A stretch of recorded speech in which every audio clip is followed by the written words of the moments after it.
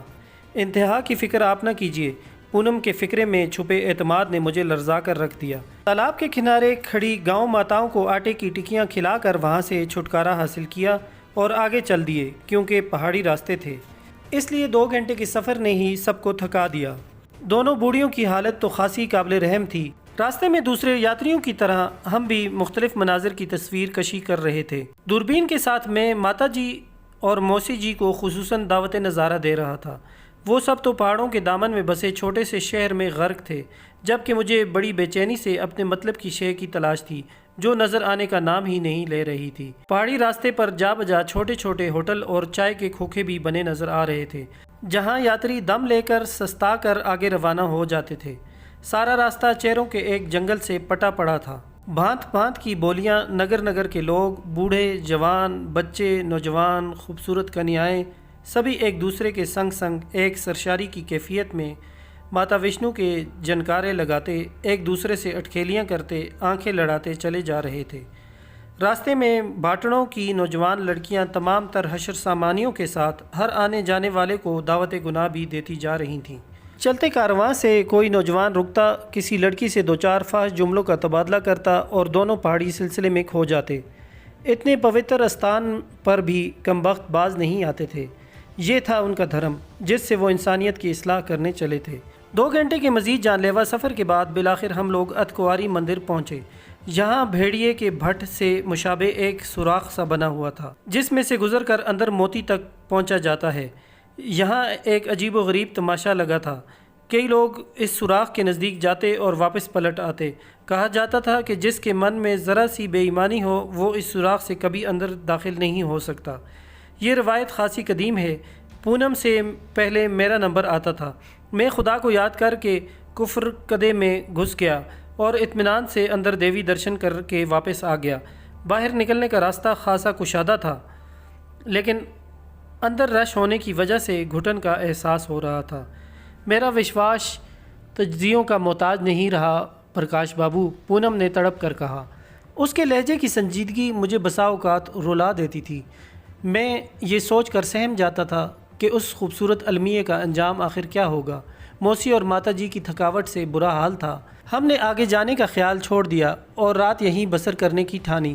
سورج کی سرخ ٹکڑی آہستہ آہستہ کوہساروں کی گود میں ڈوب رہی تھی۔ پونم میرے ساتھ ایک کونے میں کھڑی دوسرے لوگوں کی طرح سامنے پھیلے قدرت کے بے پایاں حسن سے لطف اندوز ہو رہی تھی۔ ہمارے دائیں ہاتھ درختوں پر چڑھے بندر حیرت سے تماشا کر رہے تھے۔ اچانک پونم نے دوربین مجھے تھماتے ہوئے کہا، یہ سامنے کیا چیز حرکت کر رہی ہے؟ میں نے دوربین آنکھوں سے لگائی۔ اس کی انگلی کی سمت نظریں دوڑائیں تو خوشی سے جھوم اٹھا۔ سامنے راڈار کا ایک اینٹینا حرکت کرتا نظر آ رہا تھا۔ کیونکہ پونم کے لیے یہ چیز نئی تھی اس لیے اسے سمجھ نہیں آ رہی تھی۔ کمال ہے، یہ کیا ہے؟ آؤ اس طرف جا کر دیکھیں، میں نے خوشی سے بے قابو ہوتے ہوئے بظاہر انجان بن کر پونم سے کہا اور اس کا جواب سنے بغیر اس کا ہاتھ تھامے اس سمت چل دیا جہاں سے پہاڑی کا دامن نظر آ سکتا تھا۔ پونم بھی متجسس سی میرے ساتھ کھینچی چلی آئی۔ وہ مقام جہاں سے ہمیں پہاڑی کا دامن نظر آنے کی امید تھی بظاہر تو بہت قریب تھا، لیکن وہاں پہنچنے میں ہمیں کم از کم آدھا گھنٹہ تو لگا ہوگا۔ اس اثناء میں پونم نے 2-3 مرتبہ مجھے اس قصے کو چھوڑ دینے کو بھی کہا، لیکن میں اسے ہر دفعہ یہی کہہ دیتا تھا، تم نے ہی مجھے وہ پراسرار شے دکھائی ہے، اب جب تک میں اسے قریب سے نہ دیکھ لوں واپس نہیں ہو سکتا۔ اب ہم اس اونچے پہاڑی ٹیلے کے پاس کھڑے تھے جہاں سے ہمیں یہ نظارہ کرنا تھا۔ میں نے بے صبری سے آنکھوں سے دوربین لگائی اور میرا دل بلیوں اچھلنے لگا۔ سامنے بھارتی فوج کا انتہائی محفوظ طریقے سے کیموفلاج کیا ہوا آپریشن روم موجود تھا۔ دل ہی دل میں ان کے حفاظتی نظام کی داد دیے بغیر نہ رہ سکا، کیونکہ ماتا وشنو کے مندر کو جانے والے مخصوص راستے سے صرف اینٹینا ہی بمشکل نظر آ سکتا تھا، وہ بھی اس طرح کہ جیسے پونم نے اچانک ایک مخصوص زاویے سے نظارہ کیا تھا۔ آپریشن روم کے نظر آنے کا سوال ہی پیدا نہیں ہوتا تھا۔ میں نے دل ہی دل میں اپنے آپ کو اس عظیم کارنامے پر داد دی اور نظارہ کرنے میں غرق ہو گیا۔ کہاں کھو گئے شریمان جی؟ پونم نے میرے کندھے پر ہاتھ رکھتے ہوئے کہا۔ میں چونک پڑا۔ تم تو نہ ہی دیکھو تو بہتر ہے، میں نے مسکراتے ہوئے کہا اور دوربین اس کے ہاتھوں میں تھما دی۔ یہ کچھ دکھانے کے لیے مجھے یہاں لائے تھے، اس نے دوربین آنکھوں سے ہٹاتے ہوئے شکایت آمیز لہجے میں کہا۔ پونم، میں تمہاری سنگت کے ایک ایک لمحے کو حسین بنانا چاہتا ہوں۔ میں چاہتا ہوں یہ سفر میرے جیون کا امر لمحہ بن جائے، کبھی نہ بھلائے جانے والا لمحہ۔ میں نے اس کے کندھے پکڑ کر اس کی آنکھوں میں جھانکتے ہوئے کہا۔ پونم سے باتیں کرنے کے بہانے میں نے آپریشن روم کی تمام جزیات کو اپنے ذہن میں نقش کر لیا۔ اب میں انہیں پہلی فرصت میں کاغذ پر منتقل کرنا چاہتا تھا۔ واپسی پر تنہائی میسر آ گئی اور دشمن کا زوم کاغذ کے پرزے کی شکل میں میری پتلون کی جیب میں منتقل ہو گیا۔